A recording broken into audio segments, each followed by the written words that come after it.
It has been a full month since our last Calder Race updates for this 2025-26 NHL season, and today we're going to follow it up talking about Ivan Demidov, Matthew Schaefer, and a couple new kids on the block as well.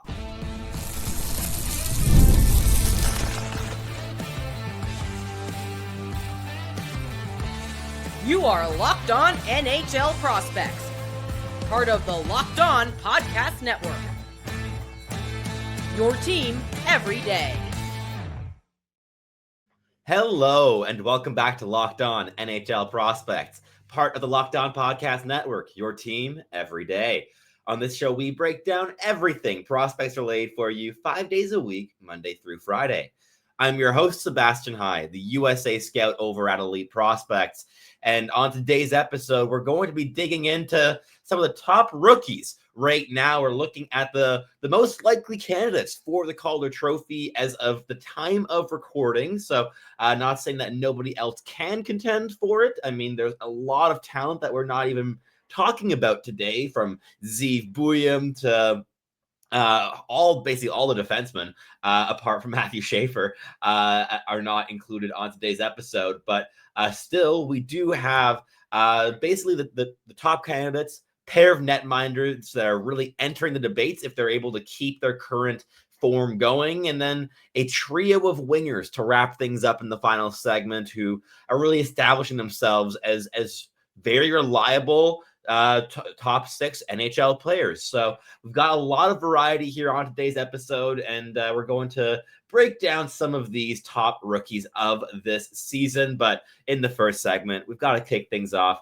with Matthew Schaefer and Ivan Demidov, and we have to start the conversation off with the first overall pick phenom. Matthew Schaefer of the New York Islanders has been beyond elite since arriving in the National Hockey League, from every single metric that you could track a player on, from the actual point tally, the output. He has 18 points, including 8 goals in 26 games. He sits, I believe, second in points and third in goals on the Islanders. That's not bad for an 18-year-old rookie defenseman. And beyond that, if you look into the micro stats, the actual stopping of chances defensively, strong against the rush, all these things, he's in like the 90th and plus percentiles in terms of mitigating chances against. Equally high end already in terms of his impact in the breakout and in transition. Matthew Schaefer hasn't really had a weakness so far in his young NHL career, and he's been running the show for the New York Islanders. And I mean, the last 5 games he's played, he hasn't played once under 25 minutes, and the gap between him and the next most used defenseman is only growing. I believe it's over 4-minute gap now, maybe even 5 at this point in terms of average ice time a game.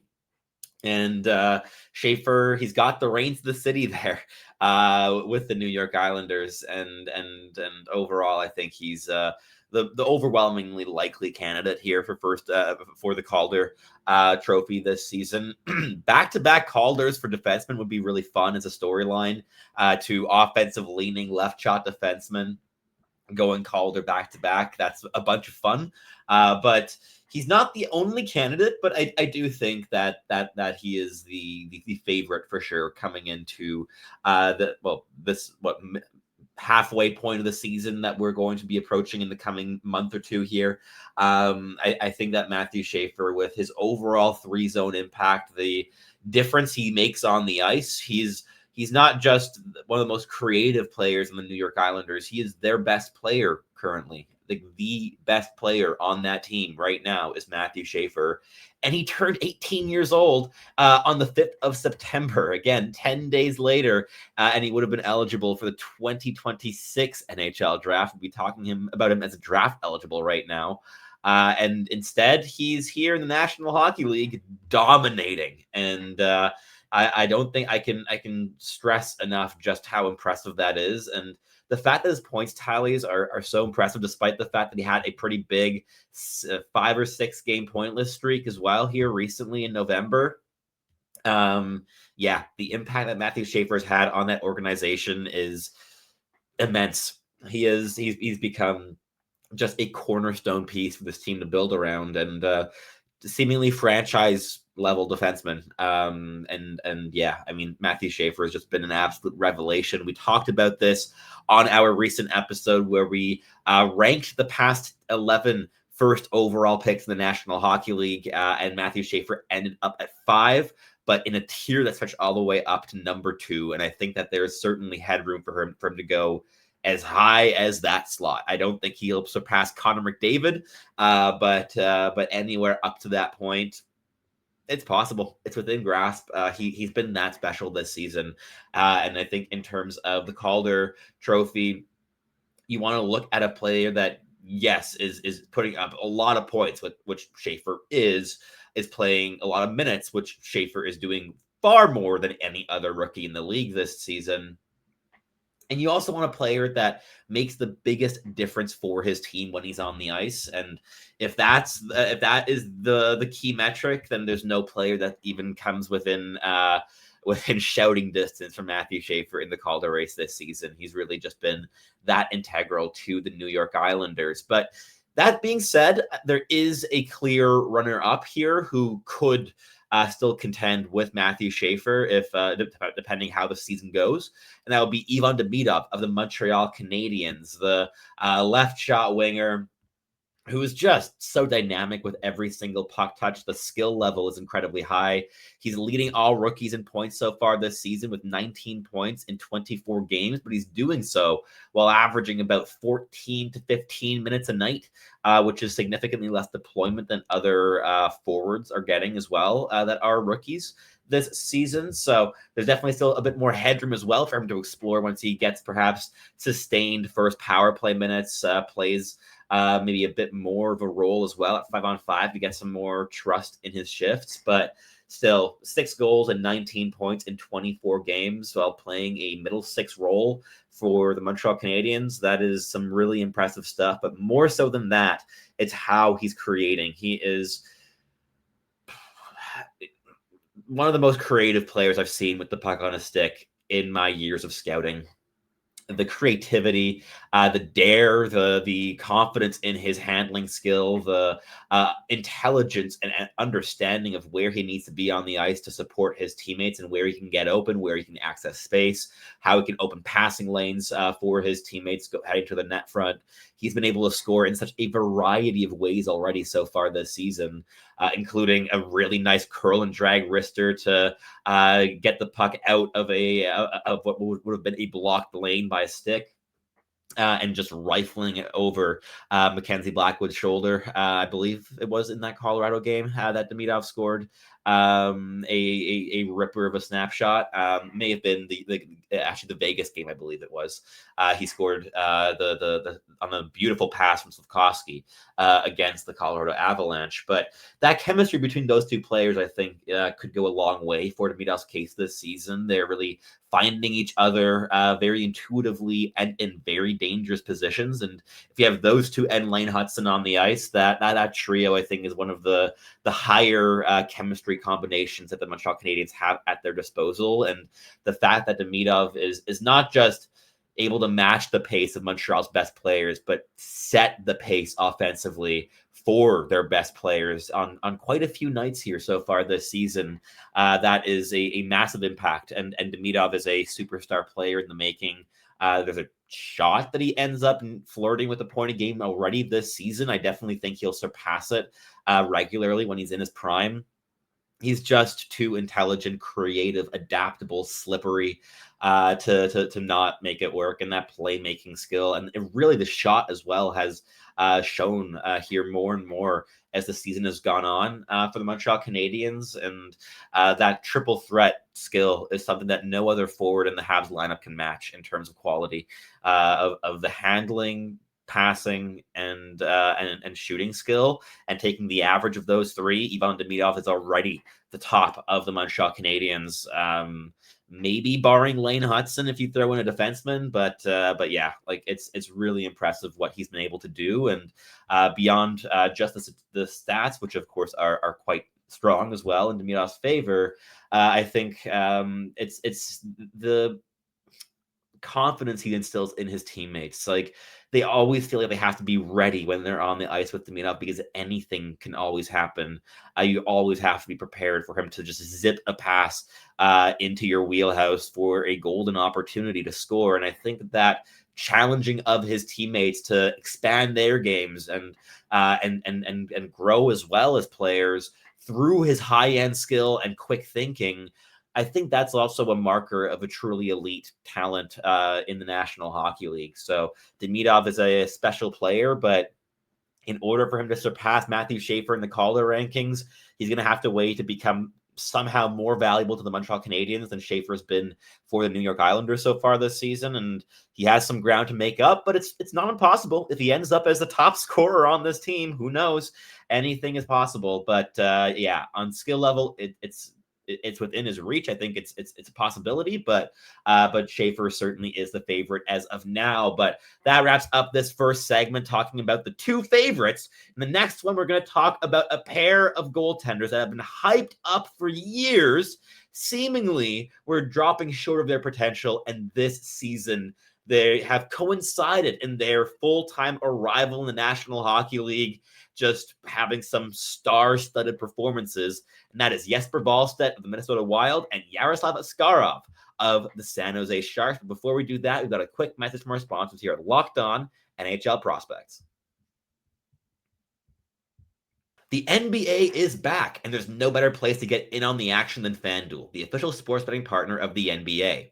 Even if you miss the start of the game or you want to ride the hot hand, FanDuel has live bets from everything from who will score next to fourth quarter comebacks. Plus, you can even combine your live bets into a same-game parlay for a shot at an even bigger payout. I know that this is one of my favorite ways to play the game because it allows me to combine multiple different predictions into a single swing to maximize my potential returns. It genuinely just keeps every single game so exciting, especially when your team is trying to make that big late push. Right now, FanDuel is giving new customers $300 in bonus bets when your first $5 bet wins. So head to FanDuel.com to sign up and play your game with FanDuel, the official sports betting partner of the NBA. All right, let's keep this show rolling here in the second segment as we have a goalie focus for once here on the channel. Perhaps a bit more of a rarity than it should be, but we have Jesper Wallstedt and Yaroslav Askarov, who have respectively had fantastic months of November for Minnesota and San Jose, respectively. Askarov got into, I believe it was 10 games in November, and he only lost 2 of them. Surprisingly, one of those came against the Calgary Flames. He still had a .971 save percentage in that game, stopping all but one shot. The other goal was an empty netter. And a 6-0 loss to the Colorado Avalanche because, of course, it's the Colorado Avalanche, and they score loads on everyone. So he got pulled in that game. But beyond that, it was only victories for Askarov throughout the entire month of November. But with Jesper Wallstedt, there is no asterisk. He was undefeated in November. He went 6-0 in the month of November for the Minnesota Wild and put up ridiculous stat line on the season. Now he's at a .938 save percentage, at a 1.93 goals against average. These stats are phenomenal, and this season is one of the lowest save percentage average years that we've had in a really long time. It is not a season that's been favoring netminders. It's been favoring shooters a whole lot more. So even though the sample is small, 9-game sample with Wallstedt so far this year, 7-0-2 record and a .938 save percentage speaks volumes, in my opinion, in terms of his comfort of having now arrived in the National Hockey League. And Askarov has played more. He's played in 16 games as the starting netminder in San Jose, and that's a .910 save percentage and a .96-1 record. These two guys finally, Askarov is now a full-fledged starter in the National Hockey League, and Jesper Wallstedt is really sharing the crease with Philip Gustafsson here so far this season. And I think that then between those two, you have the two goaltenders that have been probably hyped up the very most over the course of the past 5 years, perhaps, among prospects. And both these guys are netminders that were being written off slowly in terms of them being on the fall and their value not being as high as it once was. And they just are arriving, and they're playing fantastic hockey. Jesper Wallstedt is my personal favorite among netminders that have come through the draft in the last half decade when I've been doing this work. I had him ranked 3rd overall in that 2021 draft class, and I feel a little bit vindicated by his arrival now in the National Hockey League. Of course, he has to retain it. He has to keep playing well, but this is the first real glimmer of that elite potential that I saw in his draft year in the National Hockey League. And man, can he selly. Look at his elite prospects profile picture. Beautiful celebration. This guy's a competitor. He feels the game very strongly, but he's such a composed netminder. He reminds me a little bit of Carey Price, less in the athleticism department, more in the mentality and the composure, the calmness, the control in the crease until the very last second where you can no longer afford to be controlled.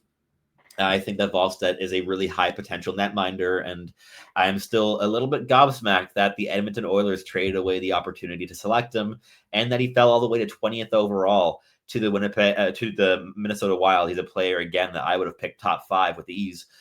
So great value selection there, and of course then we also have Yaroslav Askarov with the San Jose Sharks, a player that the Nashville Predators sold on a little bit early because they kind of doubled down on Jussi Saros, and Askarov wanted more minutes than he was going to be able to get, and thus he was shopped, and it cost what I believe it was a draft pick and the center, David Edstrom, of course, who was also then acquired in the Thomas Hertl deal previously from the Vegas Golden Knights. He kind of made his way there around the Western Conference, but Yaroslav Askarov, I think, is already showing that he's an incredibly high value addition for the San Jose Sharks in terms of the trade cost that they gave up in order to acquire him. And in terms of pure athleticism and mobility and upside from a pure tools perspective,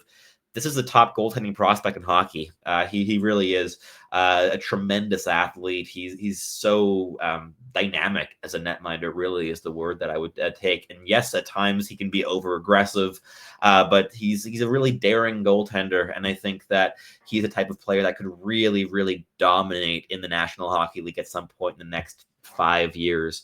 And if he ends up being that player and like a top 5, top 10 goaltender in the league, watch out for the San Jose Sharks, because goaltending would go a whole long way in elevating this team to a playoff status at some point in the medium-term future. But I'd love to hear your thoughts down below. Between the two netminders, who are you higher on in terms of overall NHL upside, and who do you think has a better shot at the Calder Trophy? I would probably go with Askarov, despite my preference, stylistic preference for Wallstedt, because Philip Gustafson's still ahead of Wallstedt in that Minnesota crease. And I think that that's something to keep in mind here. But in San Jose, you do have Askarov as the clear starting goaltender here so far this campaign. And if those numbers can increase, then he's certainly in the conversation. And I mean, hey, if Wallstedt, even if he only plays 40 games this season, sticks around the .940 save percentage, then yeah, he's also in the conversation, because that's having a massive impact on his team. But between these two goaltenders, I think it's always been splitting hairs. I remember these debates between these two going on for ages. And I got to say, I'm excited that they're both arriving at the same time as true National Hockey League caliber netminders, because we just see that rivalry kind of keep blossoming, and perhaps those debates continuing to roar. So a whole bunch of fun there with netminders that are genuinely in the Calder Race. They are among the most impactful rookies across the league so far this season, and I don't think that you can really write them off here so far, because they really have been making that big of a difference. But that wraps things up here for the second segment. In the final one, we're going to wrap things up with 3 rookie wingers who are also making some kind of cases for the Calder. Let's not say perhaps competitive ones just because of the quality ahead of them, especially with Matthew Schaefer and Ivan Demidov, but players that are getting their names on the map from various different areas. But that wraps things up here. We'll be right back. But first, a quick message from our sponsors at Locked On NHL Prospects. Let's be honest, most of us can't even name all of our financial accounts, let alone what they're worth. Between 401ks, savings, and investments, it's always so easy to lose track. And that can even mean leaving money on the table. That's why I started using Monarch. It's an all-in-one personal finance tool that brings your entire financial life together in one clean, easy-to-use interface that you can access either on your laptop or even on your phone. Monarch's visual dashboards and smart tools make it so much easier to understand where it is that my money is going and how to make it work harder for me. Don't let financial opportunities slip through the cracks. Use code LOCKEDONNHL at monarch.com for 50% off your first year. That's monarch.com, code LOCKEDONNHL for half off your first year.